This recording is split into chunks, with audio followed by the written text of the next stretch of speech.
আসসালামু আলাইকুম। আপনারা আমার আগের ভিডিওতে দেখেছেন যে আমি 13টি টাইগার মুরগির বাচ্চা এনেছি আমার খামারের জন্য। আমি আগের ভিডিওতে বলেছিলাম আমি আরও 50টি বাচ্চা আনবো, কিন্তু আমি 50টা বাচ্চার জায়গায় 90টি টাইগার মুরগির বাচ্চা এনেছি। এখন আমার কাছে মোট 103টি বাচ্চা আছে। এখন এই 103টি বাচ্চাকে আমরা একটি বুডারের ভিতরে ছাড়বো। আমরা যেই বুডারের ভিতরে বাচ্চাগুলো ছাড়বো সেই বুডারটি আগে থেকেই প্রস্তুত ছিল। এই 90টি বাচ্চা আমরা রাত 11টার সময় ডেলিভারি পাই।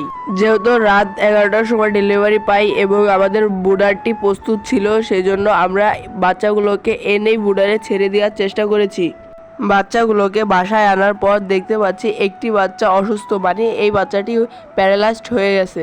মুরগির বাচ্চাগুলোকে ব্রুডিংয়ে ছাড়ার পর ওদের খাবার পানিতে লাইসোভিট, সেফাওন আর থায়োবিন মিশিয়ে দিচ্ছি। যেই বাচ্চাটি প্যারালাইজড হয়ে গেছে ওই বাচ্চাটিকে আমি আলাদাভাবে ধরে থায়োবিন খাওয়াই দিচ্ছি। এই অসুস্থ বাচ্চাটির জন্য আপনারা সবাই একটু দোয়া করবেন যেন ও সুস্থ হয়ে উঠে খুব তাড়াতাড়ি। আশা করি ওই বাচ্চাটি খুব তাড়াতাড়ি সুস্থ হয়ে উঠবে। মুরগির বাচ্চাদের সামনে যেই পানি দিব সেগুলো খুব সুন্দরভাবে ওদের ব্রুডিংয়ের ভিতর আমি দিয়ে দিচ্ছি। সবকটা বাচ্চা বুডারে ছাড়ার পর দেখা যাচ্ছে যে জায়গার তুলনায় বাচ্চাগুলো অনেক বেশি হয়ে গেছে। তাই আমি ভেবেছি সাইডে যেই কোয়েল পাখি ব্রুডিং চলতেছে ওদের ব্রুডিং প্রায় কমপ্লিট। কোয়েল পাখিকে বুডার থেকে বের করে এই সাইড থেকে 50টা মুরগির বাচ্চাকে আমি ওই সাইডে দিয়ে দিব, যাতে ওরা সুন্দরভাবে চলাচল করতে পারে।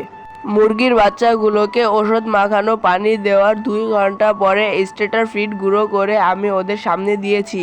মুরগির বাচ্চাগুলো খুব সুন্দরভাবে পানি এবং খাবারগুলো খাচ্ছে।